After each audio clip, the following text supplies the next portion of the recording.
Was I doing things wrong? Had my ways become outdated? One afternoon, I tried to talk to her. Not to accuse. Just to understand. Sarah, I said softly, if I ever do something that bothers you, please tell me. She smiled. No, Amy. Everything is fine. But her smile did not reach her eyes. Ahmed became busier. Work, stress, responsibilities. I understood. But sometimes I felt he was also avoiding conversations. As if silence was easier than honesty. Once, I overheard them arguing quietly in their room. I could not hear the words clearly. But I heard my name. That was enough. I sat on my bed and stared at the wall. My heart beat fast. My hands felt cold. I did not want to listen. But I could not stop myself from hearing the silence after. Later that night, Ahmed came to my room. He stood at the door for a moment. Amy, he said, everything is fine. Please don't worry. I smiled again. I am not worried, I said. We both knew that was not true. Days passed. Weeks passed. I started feeling invisible. When guests came, Sarah would greet them warmly. She served tea. She spoke confidently. I would sit quietly in the corner. Sometimes guests would ask, "Are you not feeling well?" I would smile and say I was just tired. Once, a relative whispered to me, "You should sit in the main area. You are the elder." I smiled again. Smiling had become my shield. One evening, Sarah invited her parents over. I helped with preparations. I stayed in the background. Her mother did not greet me warmly. She nodded politely.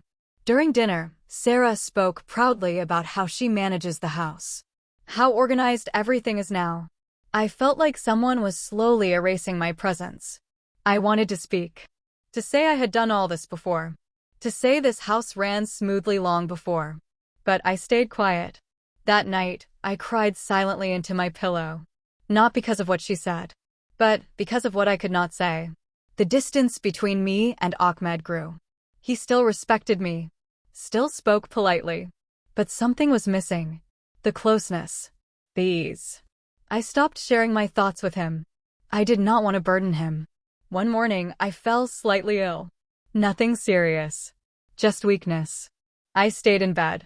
No one noticed until afternoon. When Sarah came to check, she said, "Oh, Amy, I didn't know. You should have told me." Her words were kind. But her actions stayed the same. Ahmed brought me medicine. He sat for a few minutes. "I'm here if you need anything," he said. I nodded. I did not ask for more.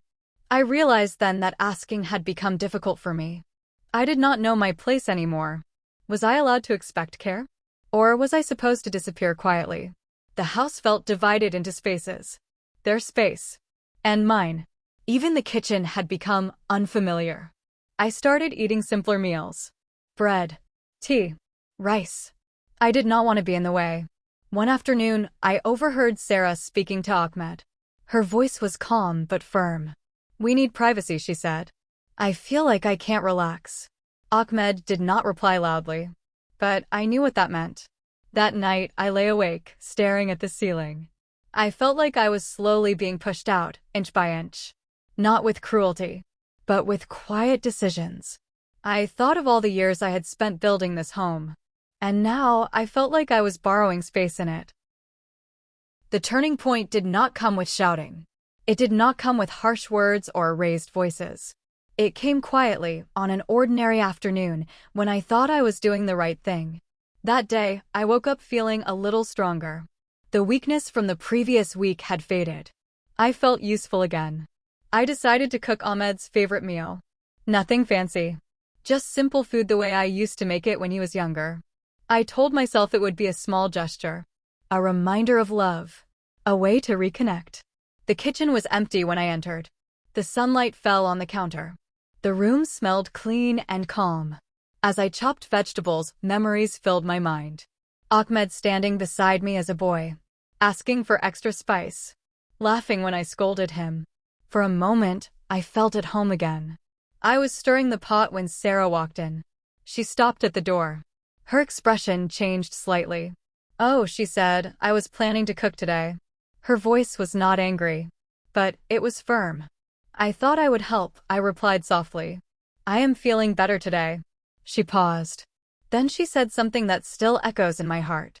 Amy, it's better if you rest. I like to manage things my own way. There it was again. That gentle push. I nodded. I turned off the stove. I will just sit then, I said. But as I walked away, my hands were shaking. That evening, Ahmed ate quietly. He did not say much about the food. Sarah spoke about her plans, about changes she wanted to make. I felt invisible again. After dinner, I went to my room. I closed the door gently.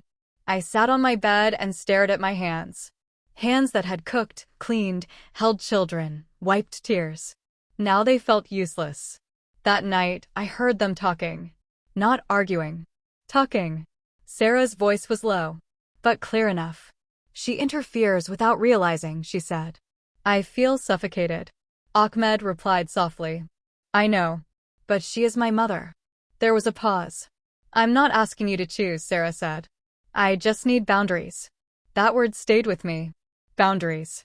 I wondered where the boundary was between love and interference, between presence and burden. The next morning, I decided to speak. Not in anger. Not in tears. I called Ahmed into my room. Sit with me, I said. He looked nervous. But he sat.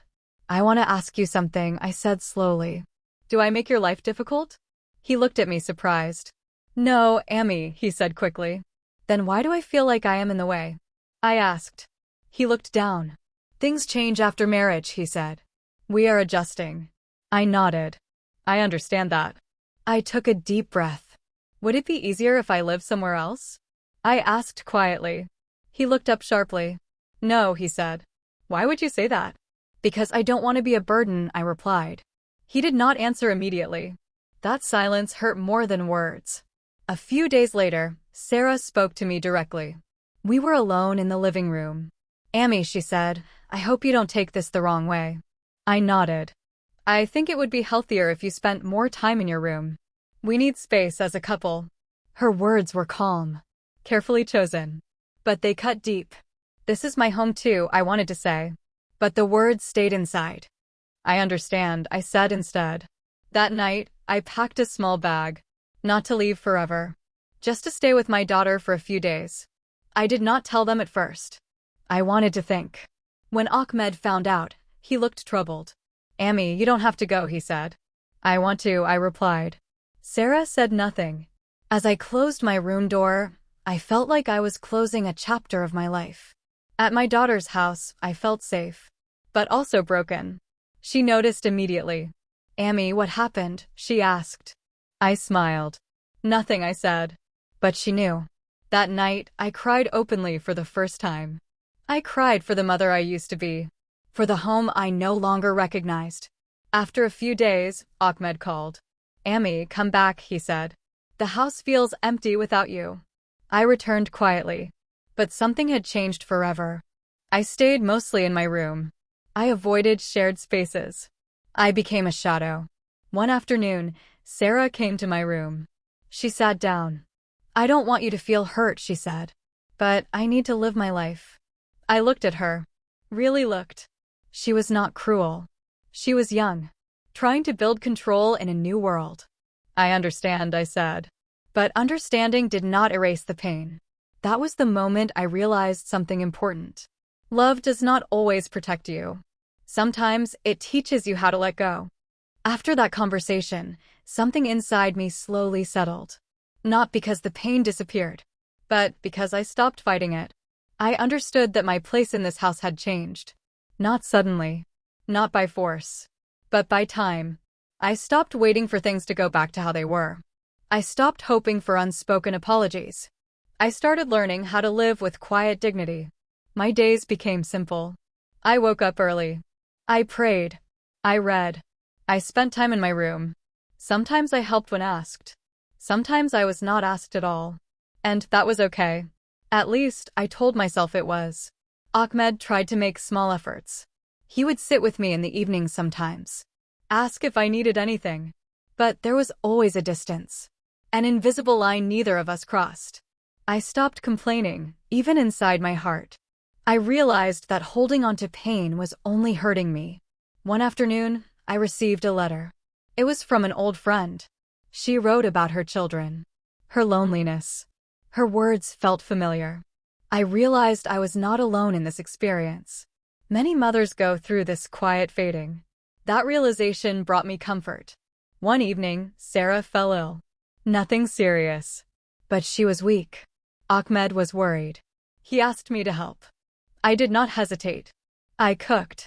I cleaned. I cared. Sarah watched me quietly. Later, she said, "Thank you, Amy."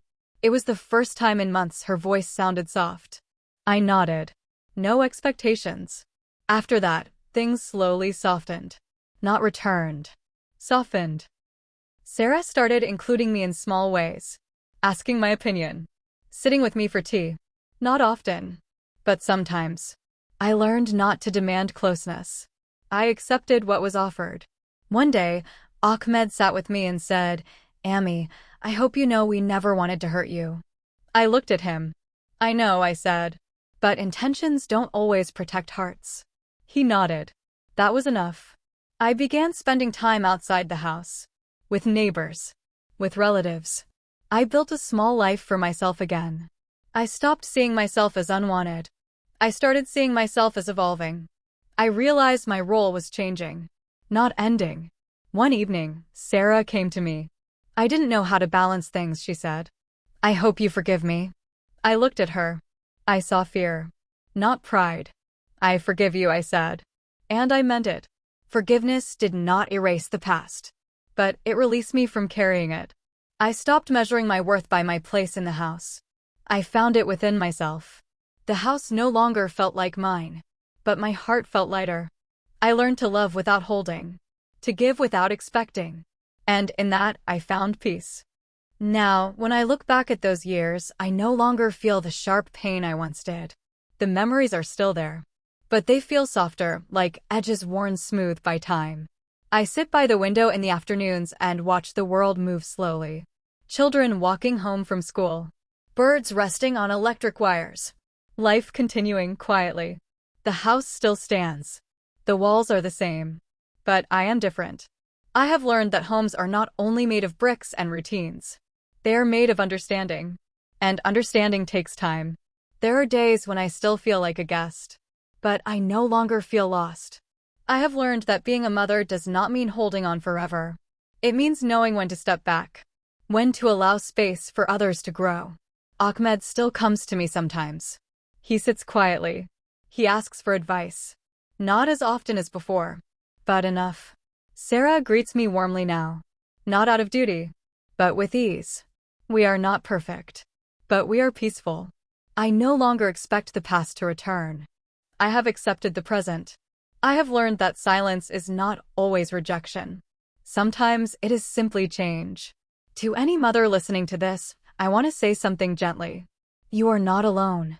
If you ever feel unseen in your own home, it does not mean you have lost your value. It only means your role is shifting. Do not measure your worth by how needed you are. Measure it by how much love you have given. Love does not disappear. It changes shape. And when you allow it to change, it becomes lighter to carry. I have made peace with my place. Not because it was easy, but because peace was kinder to my heart. I still pray for my children every day. I still care deeply. But I also care for myself now. And that, I have learned, is not selfish. It is necessary. This is my story. Not of betrayal, but of quiet transformation. And if there is one lesson I carry with me, it is this. Sometimes, letting go is the greatest act of love.